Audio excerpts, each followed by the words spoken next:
Olá, pessoal. Esse vídeo é sobre o contratualismo e a maneira como essa teoria da ética teria que abordar as nossas decisões que afetam os animais não humanos. Então, o contratualismo ele é um ponto de vista que aparece tanto na ética quanto na filosofia política. E o que tem de particular no contratualismo é que ele vai considerar como é que devemos agir a partir da seguinte pergunta: como poderemos chegar a um acordo sobre as regras que devem governar a sociedade? Depois a gente vai ver que tem o contratualismo clássico, né, no estilo do Hobbes, e o contratualismo contemporâneo, que incorpora uma condição de imparcialidade. E no contratualismo contemporâneo, as normas morais derivam da ideia de um contrato ou de um acordo mútuo. Então, não é apenas uma perspectiva dentro da filosofia política, mas é dentro da ética também.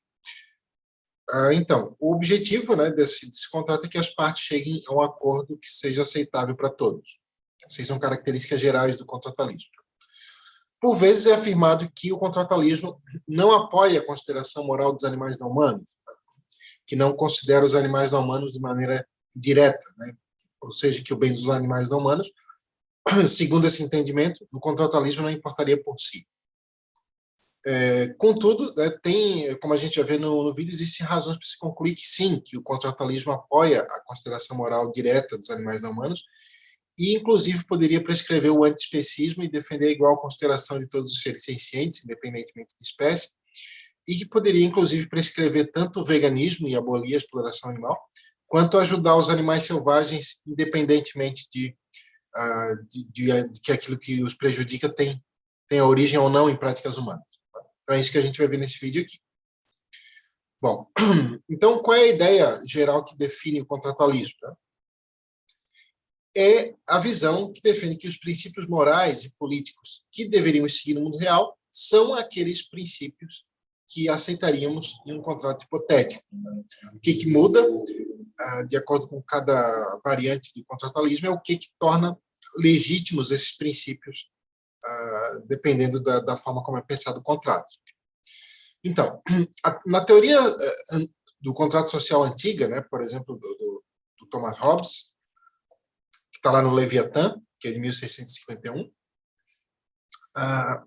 o esquema é mais ou menos nesse sentido, né? Então, Hobbes argumentou que no estado natural, né, da humanidade, antes, né, de existir um estado político, etc., no estado natural, ninguém tem autoridade um sobre o outro e nem tem o dever de ajudar ou proteger os interesses dos outros.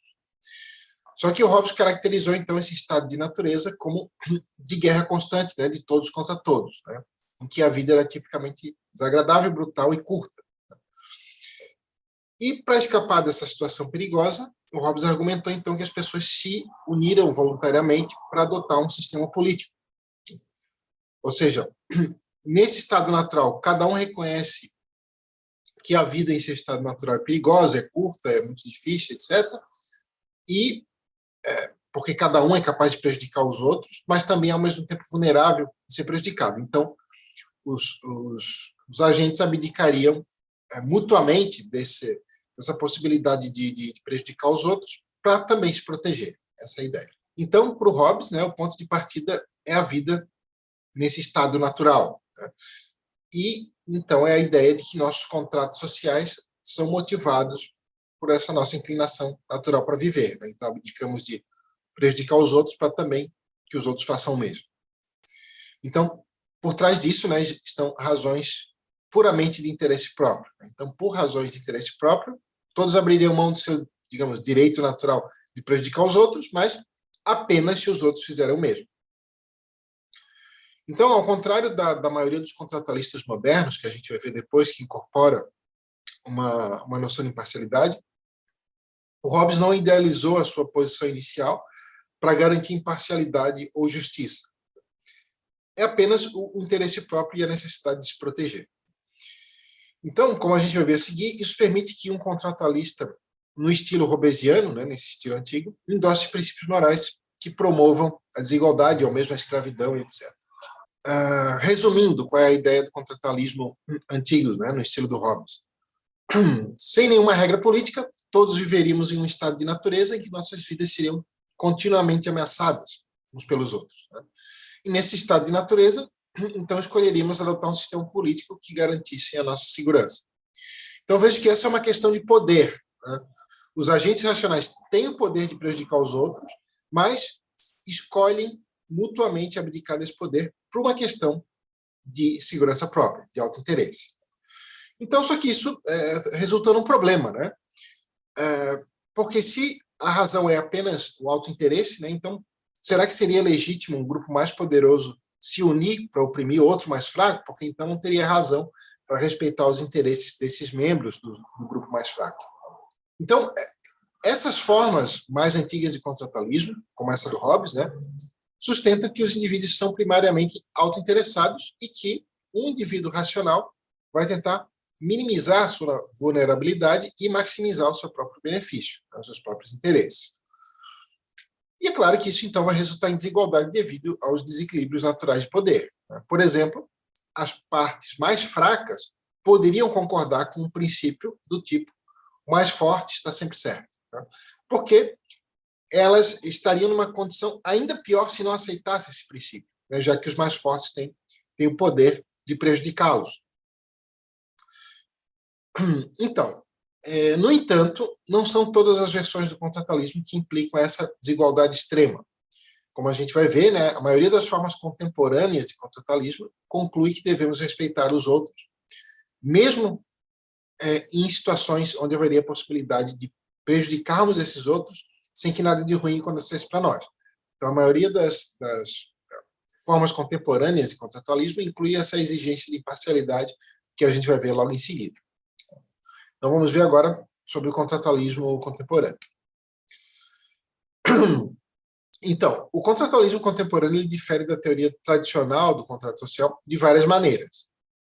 A primeira dessas maneiras é que, enquanto os primeiros teóricos lá do contrato social, como Hobbes, por exemplo, usavam esse dispositivo do contrato apenas para justificar a autoridade política, né, por exemplo, a existência de um Estado, ou mesmo de um rei, etc., os contratualistas contemporâneos normalmente vão usar essa figura do contrato para fundamentar a moralidade como um todo, não só os princípios políticos, por exemplo, né, a ética como um todo. Então, de acordo com o contratualismo contemporâneo, sem esse contrato não haveria princípios morais válidos, só que eles concebem o contrato de uma maneira um pouco diferente, como a gente vai ver logo em seguida. A segunda diferença é que o Hobbes aceitou o fato de que diferentes pessoas têm diferentes graus de poder no estado de natureza, né? Então, por causa disso, alguns têm mais poder de barganha na formação das regras que governariam a sociedade do que outros, né? E isso vai resultar em desigualdade política. Então, como a gente viu, né, o contratualismo hobbesiano pode, portanto, endossar resultados altamente desiguais, ou mesmo a escravização e a dominação de um grupo sobre outro, né? Porque, lembrando, né, se o objetivo do contrato é cada um proteger si próprio, então aqueles mais fortes não têm razão para fazer esse contrato com indivíduos que não têm poder de ameaçar eles. Só que a maioria dos contratualistas modernos, no entanto, vai argumentar que as circunstâncias nas quais os princípios morais e políticos são escolhidos devem ser restringidos de certas maneiras para garantir um resultado justo, um resultado imparcial, para tentar impedir essas implicações aqui, né, de tolerar desigualdade, escravidão, etc. E a teoria contratualista moderna mais influente de todas é a do John Rawls, né, que ele explicitou lá uma teoria da justiça que é de 1971. Depois a gente vai ver mais em detalhes qual é a influência, né, desse livro. Então, o contratualismo contemporâneo ele vai divergir do contratualismo antigo a respeito do que torna legítimas as normas que são aceitas no contrato hipotético. Para os contratualistas contemporâneos, essas normas são legítimas se elas forem aceitas, se elas puderem ser aceitas, sob condições de imparcialidade. Então, a gente já vai ver agora como é que o contratualismo concebe essa noção de imparcialidade. Então, como vimos, né, eu falei que o livro mais influente nessa tradição é Uma Teoria da Justiça, do John Rawls, de 1971. E nesse livro tem duas figuras de pensamento assim, que são muito influentes, né, que influenciaram o trabalho de outros contratualistas que vieram depois, que é a ideia de posição original e de véu da ignorância, que a gente vai ver um pouquinho agora. Então, o que é a ideia de posição original? Então, o Rawls imaginou que os contratantes, né, os agentes morais, eles teriam que escolher os princípios de justiça que vigorariam na sociedade em que eles necessariamente teriam que viver. Só que ele pede para a gente imaginar esses contratantes como se eles não tivessem nascido ainda, mas como se eles já existissem e fossem capazes de pensar e deliberar sobre princípios de justiça. Mas, necessariamente, eles vão ter que nascer naquele mundo. Então, essa seria a posição original, seria essa posição onde os agentes não sabem que posição que vão ocupar nesse mundo futuro, digamos. Então, eles estão por trás de um véu da ignorância. E eles vão ter que decidir que princípios de justiça vão vigorar nesse mundo, né? Quais princípios que os agentes vão seguir. Então, essa é a posição original. Então, Rawls argumentou que aqueles indivíduos na posição original, né, que é o termo que ele utilizou para esse ponto de partida, deveriam ser colocados atrás de um véu da ignorância. E esse véu, né, vai negar qualquer conhecimento de qual será a posição que esses indivíduos vão ocupar na futura sociedade. Isso significa, por exemplo, que eles poderiam vir a nascer em uma família pobre ou rica, eles não sabem, né? E também não vão saber a sua raça, o seu gênero, que dificuldades vão ter, se vão nascer saudáveis ou com alguma doença, etc. E a ideia é que a ausência desse conhecimento ajudaria, então, a garantir a imparcialidade. Que eles não, numa situação assim, agentes autointeressados não aprovariam princípios que são tendenciosos, porque poderiam vir a ser eles próprios prejudicados por esses princípios. Então, a ideia é essa, também é um tipo de visão que concebe os agentes como autointeressados, mas como eles estão sob condições de imparcialidade, então presume-se que eles não aprovariam princípios que são tendenciosos. Discriminariam, por exemplo, com base em raça, gênero e com base em condição social, etc. Bom, então, nessa ideia, né, nós temos que escolher as normas da sociedade em que viveremos, né, sendo completamente ignorantes dos fatos sobre qual será o nosso lugar nessa sociedade, né, como nossa constituição física, nossa etnia e assim por diante. Então, ele supõe que nessa situação, como temos de manter a imparcialidade, né, como a gente não pode saber qual será a nossa condição, então que as normas que aceitaríamos nessas condições, então, seriam legítimas porque seriam aprovadas sob condições de imparcialidade. Resumindo, então, né, o Rawls nos convida a imaginar uma situação na qual temos de escolher as normas de uma nova sociedade hipotética em que nós necessariamente viveremos. Só que temos que fazer isso ignorando completamente todos os fatos sobre qual será o nosso lugar nessa sociedade, né? Bem como nossa constituição física, nossa etnia, né? Se nós seremos ricos ou pobres, saudáveis ou doentes, que talentos teremos, que dificuldades teremos, etc. Então, como as pessoas que decidiriam, né, os agentes, não saberiam de antemão a sua posição na sociedade, então, como são autointeressados, têm razões autointeressadas para escolher princípios morais que beneficiarão a todos. Ou seja, a ideia ainda é conceber os agentes como autointeressados, mas como eles não podem saber a posição que ocuparão, eles estão sob condições de parcialidade, então presume-se que eles não aceitariam, não aprovariam princípios discriminatórios. Então, outra teoria influente no contratualismo contemporâneo é a do Thomas Scanlon. Depois a gente já vai ver qual é a influência do Rawls em outros pensadores, né? Mas só para a gente ver um outro tipo de teoria parecida, mas que tem alguns elementos diferentes, que é a do Thomas Scanlon, que está nesse livro What We Owe to Each Other, que é de 1998, já é bem depois. Né? Então, o Scanlon, né, que é outro pensador influente nessa tradição contratualista, ele argumentou que os princípios morais que devemos aceitar são aqueles que ninguém poderia razoavelmente rejeitar. Então, aí alguém pode perguntar, né, o que quer dizer isso? Né? Quando que alguém está sendo razoável? Então, abaixo a gente já vai dar agora aqui um exemplo. Tá? Então, ele não faz uso da figura do véu da ignorância, como faz o Rawls, né? Mas ele também tem o objetivo de garantir justiça e imparcialidade. Então, por conta de duas condições, né? Primeiro, ele presume que todos os indivíduos que vão escolher esses princípios, né, desejam chegar a um acordo que vai ser aceitável para todos, né? O objetivo é esse.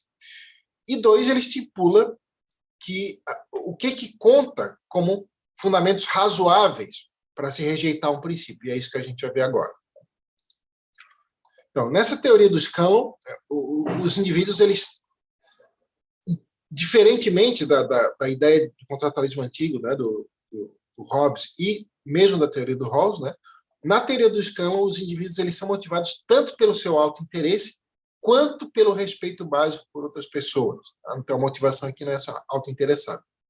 Então, por exemplo, né, uma pessoa X pode rejeitar um princípio apontando que tal princípio vai impor um ônus para ela, a menos que todos os outros princípios alternativos possíveis de ser escolhidos impusessem um ônus ainda maior para outra pessoa. Né? Então, fazer o contrário não seria razoável. Então, vamos supor o seguinte, vamos supor que a gente tem ali um princípio A e um dos indivíduos, um dos contratantes diz o seguinte, bom, mas esse princípio A, eu não quero aceitar ele porque ele me prejudica. Né? Bom, mas aí alguém poderia responder o seguinte, bom, mas todos os outros princípios que a gente poderia escolher, B, o C, o D, o E, eles prejudicam em maior grau outros indivíduos. Né? Não tem nenhum outro princípio que prejudica menos. Então, parece que o princípio A, mesmo que prejudique determinado indivíduo, os contratantes não poderiam razoavelmente rejeitá-los. Por quê? Porque todos os outros princípios são ainda piores. Essa é mais ou menos a ideia de como que ele concebe a ideia do que é um princípio que poderia ser ou não razoavelmente rejeitado. Então, agora que a gente deu uma olhada na ideia do contratualismo antigo e as duas principais teorias mais influentes do contratualismo contemporâneo, então a gente pode entrar agora nessa questão, né? O contratualismo exclui os animais não humanos da consideração moral direta? Vamos ver.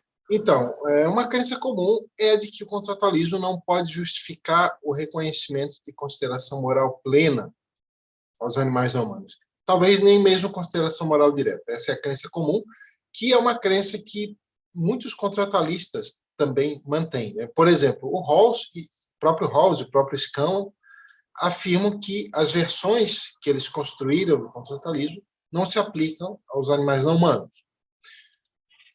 Bom, por quê? Né? Porque, por exemplo, o Rawls defende que os contratantes, né, na posição original, eles têm que ter um senso de justiça para ser beneficiários dos princípios de justiça. Né? Então, estariam excluídos aí os animais não humanos. Então, resumindo, né, quais são as características da teoria contratualista que fazem algumas pessoas pensarem que ela não é compatível com dar consideração moral plena aos animais não humanos? Parece que a característica mais importante, que é comum a todas as formas de contratualismo, é essa necessidade de que as partes do contrato tenham certas capacidades cognitivas. Né? Por exemplo, né, geralmente é presumido que os contratantes têm que ser capazes de entender os termos do contrato, argumentar sobre princípios morais e políticos e entender adequadamente os seus próprios interesses e como promover esses interesses. Né? Bom, então a gente pode perguntar o seguinte, será que esses princípios que são adotados por esses agentes, será que eles também só se aplicam a outros agentes que também possuem essas capacidades? Bom, tem alguns contratualistas que pensam que sim, né? Estariam excluídos os seres que não têm essas capacidades. Vamos ver um exemplo, né? Um exemplo é o Peter Carruthers, né? Nesse livro The Animal Issue, or Theory in Practice, de 1992. Vamos ver qual é a ideia, né? Qual é o argumento do Carruthers. Então, o Carruthers diz que os princípios morais são feitos por agentes racionais para agentes racionais. E, como a maioria dos contratualistas, né, o Carruthers caracteriza os formuladores do contrato, né, como racionais e autointeressados. E o argumento dele é de que, se esses agentes estão trabalhando em um contrato social, então eles devem ser humanos, né, porque os animais não humanos não teriam aquelas capacidades de pensar em princípios de justiça, ver quais são os seus interesses e qual é a melhor maneira de maximizar, entender os termos do contrato, etc.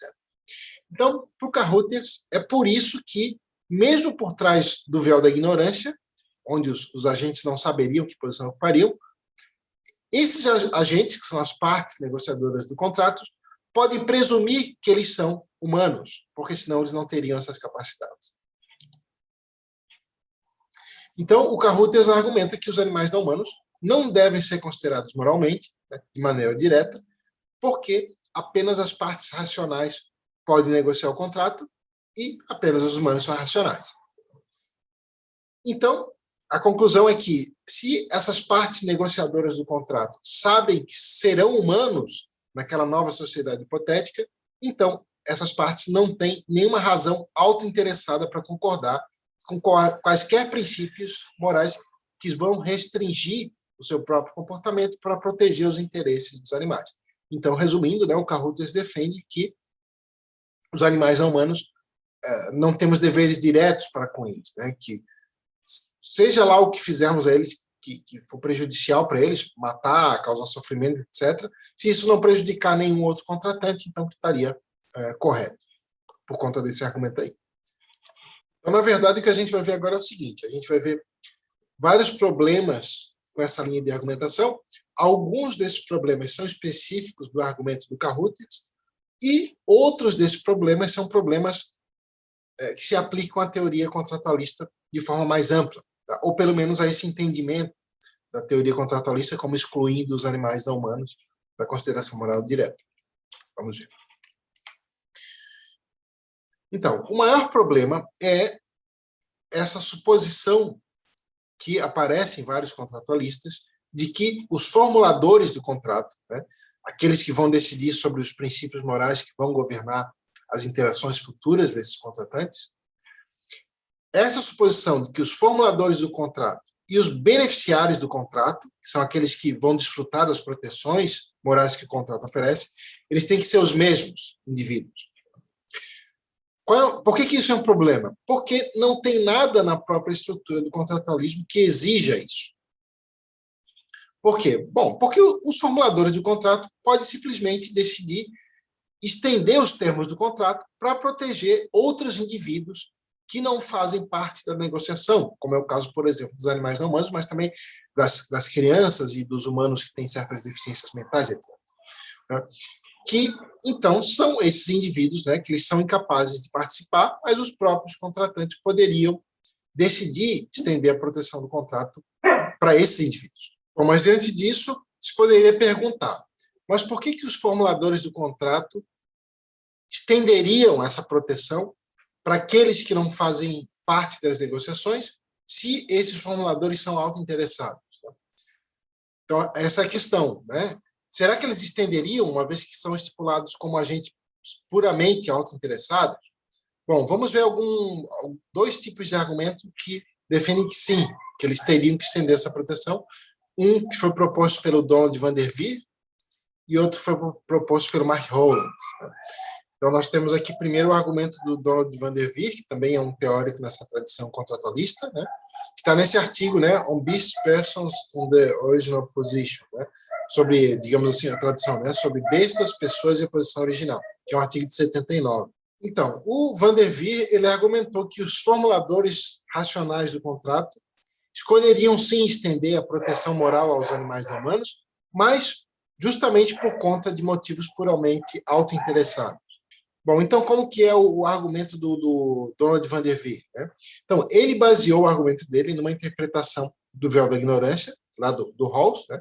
Só que ele defendeu que, assim como os contratantes, sob o véu da ignorância, não pode saber qual será a sua raça, seu gênero, sua condição socioeconômica, etc., também, para garantir a verdadeira imparcialidade, não pode saber a qual espécie pertenceriam na futura sociedade. Segundo Van der Veer, né, a razão para se usar a figura do véu da ignorância é garantir que os formuladores do contrato sejam imparciais, né, ou seja, que eles não escolham princípios morais que vão favorecer a si próprios sobre os outros. Essa é a razão central pela qual a própria figura, né, de posição original do véu da ignorância é introduzida lá no trabalho do Rawls. Então, é por essa razão que todo conhecimento particular das próprias circunstâncias deve ser negado para os contratantes, né, na posição original.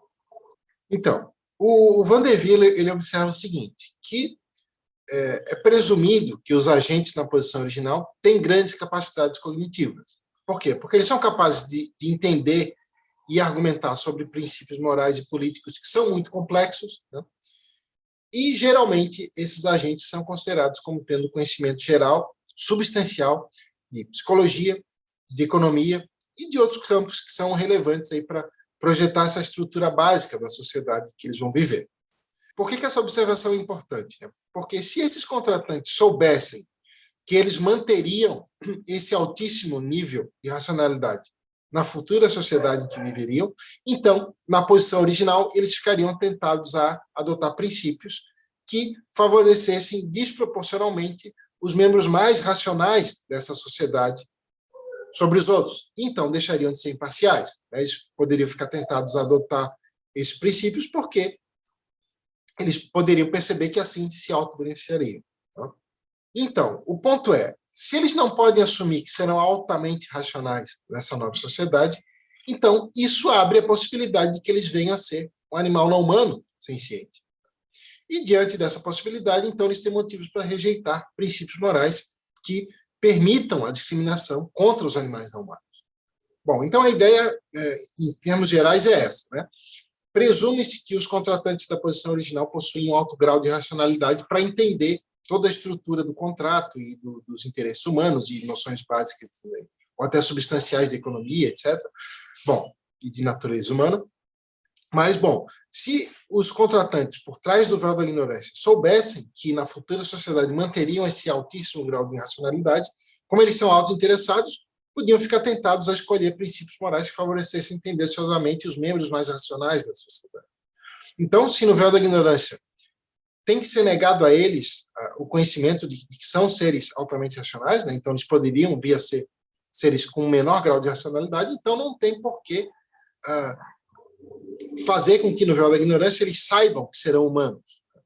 É possível que venham a ser animais não humanos, né? Ou qualquer outro indivíduo incapaz de participar do contrato.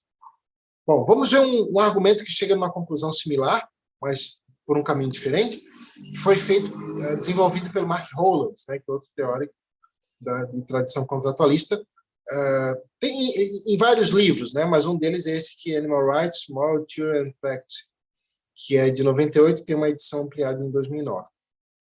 Então, o Rowland, ele também defende esse espessamento do véu da ignorância, né, visando excluir o conhecimento de qual espécie o indivíduo pertenceria depois que o véu fosse levantado. Então, primeiro de tudo, né, ele aponta que o véu da ignorância, a ideia lá do Rawls, é baseado no princípio moral de justiça. Né?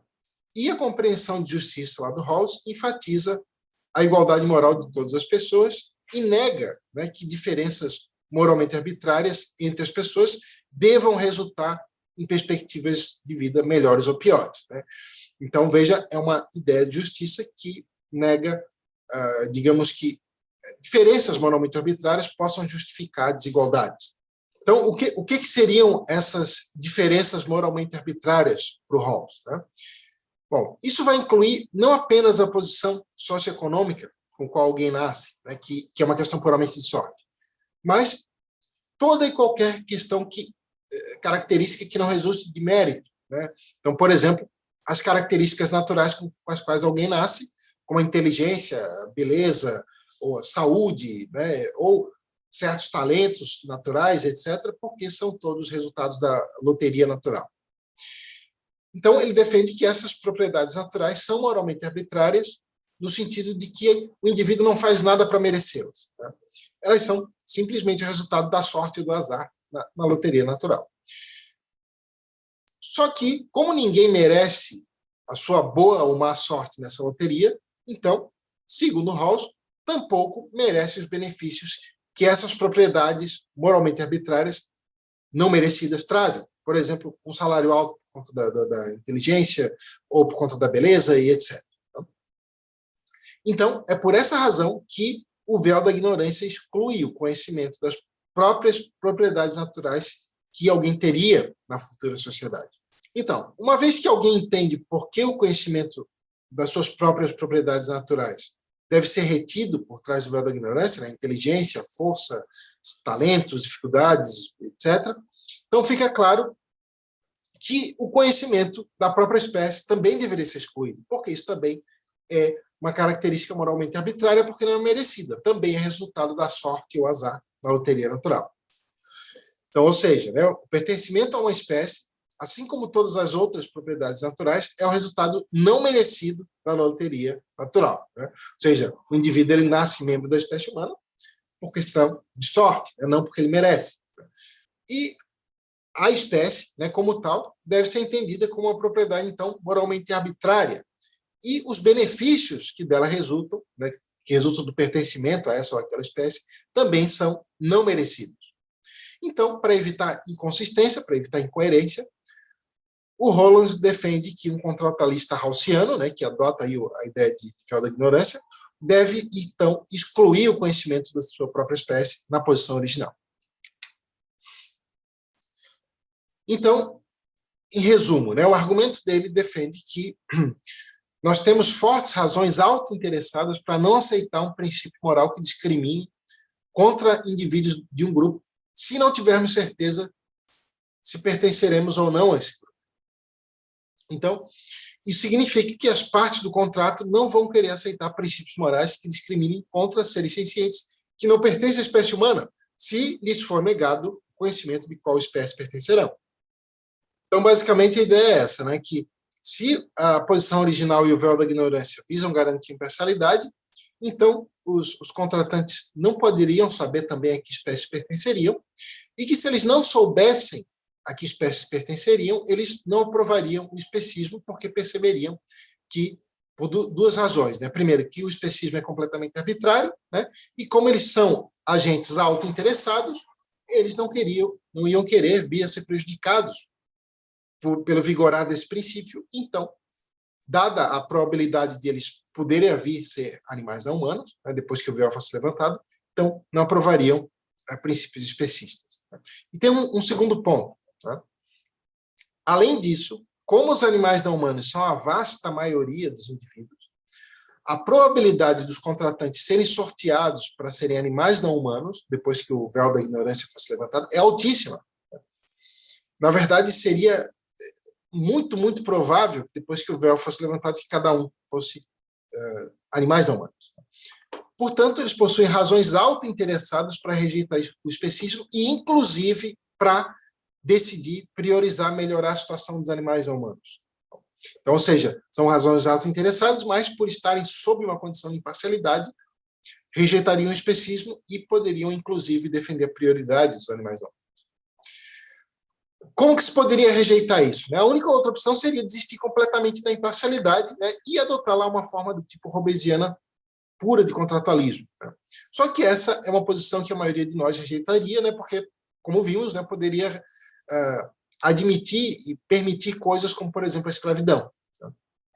Então, nós vimos, né, até agora, as características centrais do contratualismo, tanto o contratualismo clássico do tipo Hobbes quanto o contratualismo contemporâneo influenciado aí pelo Rawls. Vimos dois tipos de argumento, né, do Donald van der Wee e do Mark Hollands, que defendem que o contratualismo sim implica em rejeitar o especismo, e agora vamos ver algumas implicações práticas disso.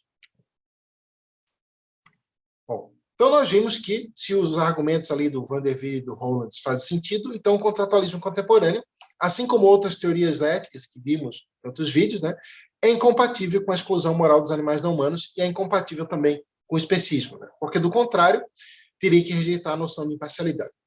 No entanto, como a gente viu, no caso, por exemplo, do Peter Carruthers, existem posições especistas que são defendidas por meio de um apelo ao contratualismo. Mas, como a gente viu, os contratualistas não precisam aceitar essas visões, porque elas implicam em assumir uma versão antiga do contratualismo, como a do Hobbes, por exemplo, que a maioria das pessoas, inclusive a maioria dos contratualistas, considera inaceitável hoje em dia, porque, por exemplo, dentre outras coisas, poderia permitir a escravidão.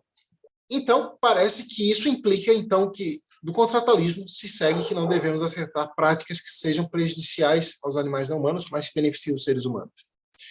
Porque nós não aceitaríamos essas práticas se estivéssemos decidindo os princípios de justiça que deveriam governar a nossa sociedade e, se não soubéssemos, se viríamos a estar na nossa situação ou na situação dos animais não humanos. Ou seja, se nós estivéssemos sob o véu da ignorância e não soubéssemos a que espécie pertenceríamos. Então, parece que o contratualismo contemporâneo deveria nos conduzir a rejeitar essas práticas especistas. Então, desse modo, parece que o contratualismo contemporâneo, né, com a figura do véu da ignorância e da posição original, se isso implica em rejeitar o conhecimento da própria espécie, então parece que esse contratualismo contemporâneo nos dá razões para defender o veganismo e a abolição da exploração animal, por exemplo. Porque, novamente, né, por trás do véu da ignorância, não consideraríamos justas esse tipo de prática. Parece que as pessoas só consideram justas porque sabem que não vão ser as vítimas dessas práticas. Mas se não soubessem, certamente considerariam injustas. Mas tem outra implicação, que é quanto ao dever de ajudar.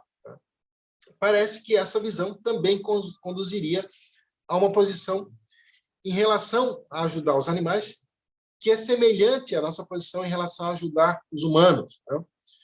Porque nós gostaríamos de ser ajudados se nós estivéssemos na situação que estão os animais não humanos. Seja os animais que são explorados pelos humanos, seja os animais que estão, por exemplo, morrendo de fome, sede, doenças na natureza. Né?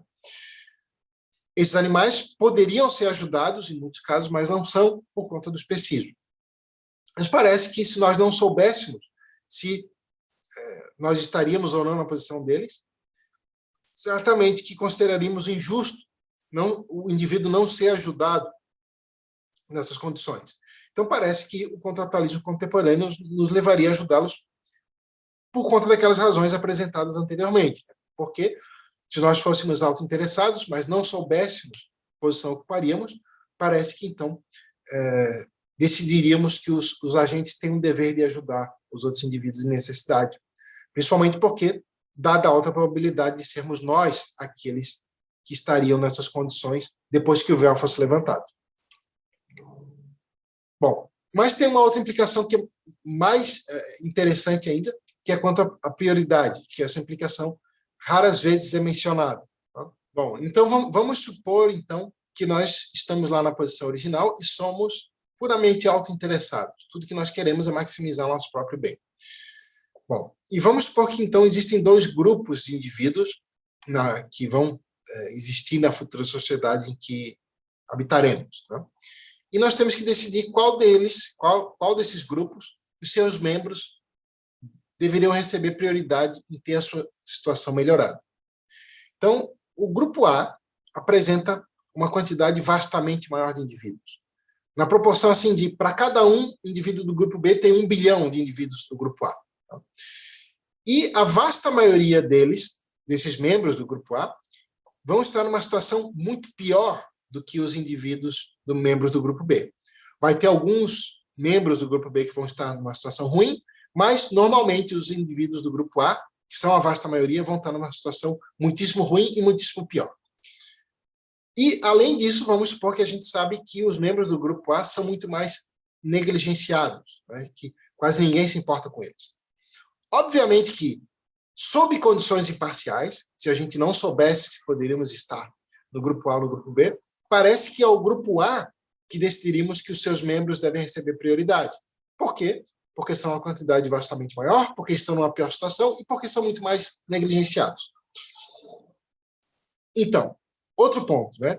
Dado que a quantidade de membros do grupo A é vastamente maior, é gigantescamente maior, então a probabilidade de sermos sorteados para estar nesse grupo é gigantesca. Portanto, a gente tem razões autointeressadas para priorizar o grupo A. Contudo, essa é exatamente a situação dos animais não humanos em comparação à situação dos humanos. Né? Por quê? Porque os animais não humanos são uma quantidade vastamente maior. Normalmente, os animais não humanos estão numa situação muitíssimo pior em comparação à dos humanos. Né? Os animais não humanos geralmente nascem só para ter mortes prematuras, seja os animais que são explorados pelos humanos ou os animais que nascem na natureza por conta dos próprios processos naturais. E, por conta do especismo, a situação dos animais não humanos é altamente negligenciada. Então, parece que, sob condições de imparcialidade, né, por trás de um véu da ignorância, parece que a gente concluiria por priorizar melhorar a situação dos animais não humanos. Parece que só não se conclui isso porque se sabe que as vítimas são os animais não humanos e porque nós não pertencemos àquelas espécies, nós não vamos sofrer isso. Então, as pessoas, digamos, consideram justo, mas se estivessem sob condições de imparcialidade, se não pudessem ser tendenciosas, jamais aprovariam isso como justo. Bom, parece então que o contratualismo contemporâneo, se for realmente aplicada a exigência de imparcialidade, resultaria não apenas em abolir a exploração animal, mas também não apenas em ajudar os animais humanos, mas, inclusive, defender a prioridade de melhorar a situação dos animais humanos. Bom, esse foi o nosso vídeo sobre contratualismo. Obrigado e até a próxima.